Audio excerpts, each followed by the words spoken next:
Now, the minority in Parliament has indicated it will summon Agric Minister Dr. Akoto Owusu-Friye to the House to respond to questions over reports Cocoa Board is spending 1 million cedis to renovate property for him to use as a residence. At a media briefing in Goso, minority spokesperson on agriculture Eric Opoku claimed that Cocoa Board is misusing money to provide comfort for the minister instead of increasing cocoa prices. Cocoa Board has denied that claim, but minority spokesperson on finance Atu Forsin claims Cocoa Board officials admitted the claim at a sitting of Parliament Agric Committee. It is important for us as the people of this country to be aware that for 2 years in a row, this government have refused to increase the price for cocoa farmers. Very important. This simply means that for 2 years in a row, the only organized group in this country that haven't seen an increase in income is the cocoa farmers.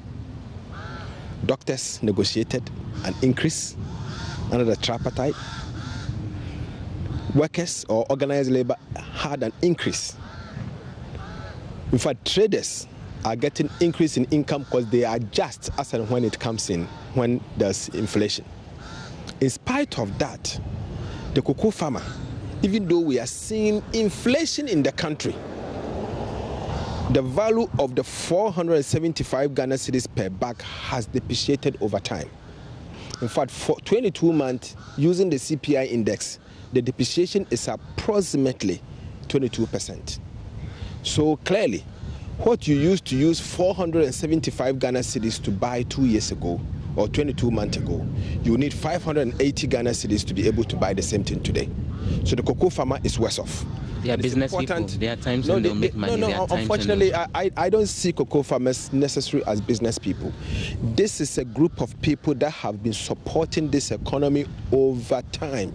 Over time, Ghana has been so much reliant on cocoa for so many years. They've supported the fundamentals of this economy over the years, and government of Ghana can never treat them this way. In fact, what I'm saying is simple. Government should never say anywhere that they've maintained the price of cocoa price. They haven't. In fact, what they have done is they have reduced the price in real terms. If you are to factor in inflation, they have reduced the price of cocoa. The farm gate price for cocoa has been reduced under this administration. The first time ever. Under the NDC, under the 8-year rule, there was no way any single year we adjusted the cocoa price in real terms. So that is not the case, and everyone should be aware. But let me tell you something. Based on analysis that we have had, or we've done so far, we have noticed something very interesting. You know, Cocoa Board is projecting to buy 900,000 metric tons of cocoa, and then obviously sell to the international community or to people who are ready to process them. They are selling at an average price of 2,200 per their calculation, which I'll come there later. They are saying that the cedi to the dollar exchange rate that they will get from Bank of Ghana is 4 cedis 54 pesos. I strongly disagree on that. I checked from the Bank of Ghana website, and clearly we noticed that the price, that $1 equals 4 cedis 80 pesos for the month of October at the Bank of Ghana website. I agree. The Cocoa Board cannot sell to forest bureaus and get $5.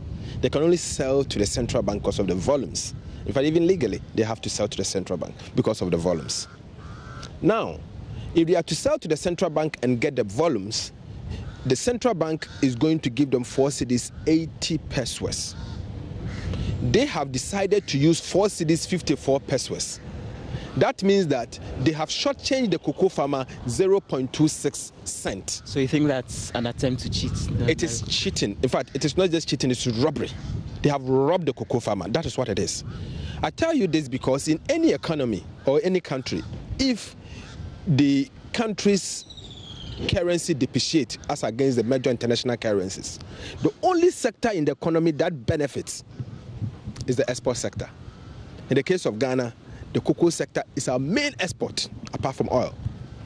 Our main export. And so the cocoa farmer should be better off, not worse off. Now, months ago, the cedi was trading at 4 cedis 54 pesos. If they had used that calculation, I had no problem. That calculation alone, that exchange rate that they've managed to tamper with alone, is bringing in a total revenue of 514 Ghana cedis. 514 million Ghana cedis. So if they had decided to give the 514 million Ghana cedis to cocoa farmer, that 4 cedis 75 per sweat would have gone up by 35 Ghana cedis. So that would have given you 510. Now, based on that basis, let me say that we have also uncovered something so interesting in the price build-up. You know what Cocoa Board has done? In the price build-up, they have decided to eliminate what we call the premium.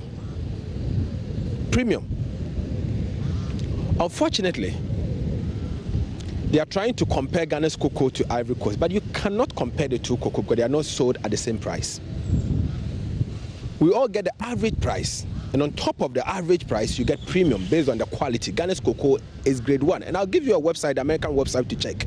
Maybe you have to subscribe, but I subscribe, so I get those data. Based on that, you know what? If you were to go into the ICCO website, International Cocoa Organization website, you know what they do? They give you the CRF values of all the average cocoa price month-to-month basis. For you to find an average price, you look at September last year to September this year and strike an average. That is what Cocoa Marketing Company, CMC, the trading wing of Ghana Cocoa Board, will normally use in their futures arrangement to sell the cocoa forward. And let me tell you, they don't sell everything forward. They sell some forward and some of them are held back. Now, granted, when we did the calculation, we noticed that the amount there, even the 2,200 shouldn't have been 2,200. It should have been 2,267 on average before we get to the premium. But they decided to use the 2,000. So another cheating of $67 per metric ton out of the 900. But granted that we give that to them, they should take it. The farmer agrees that they should take it. 2,200. What about the premium? Ghana's cocoa is world grade 1. The world #1 quality of cocoa beans. Who makes sure that we get the quality cocoa beans? It's not Ghana Cocoa Board. It's the farmer. The farmer takes it through the fermentation.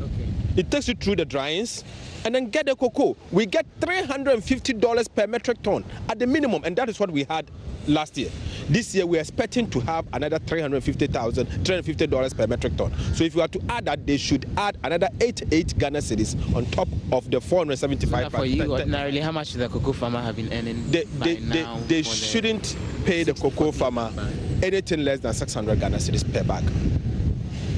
Government justification is that the prices are falling on the international market. I disagree. Based on, you see, there are two ways to look at it. Price can fall, but if you get favorable exchange rate, you should be able to take care of that. We are getting favorable exchange rate, and that's what I'm saying. The cedi depreciation should benefit the farmer, the cocoa farmer. Simple. Minority spokesperson on finance, Kezelato Force, speaking to Joseph Opoku Gakpo.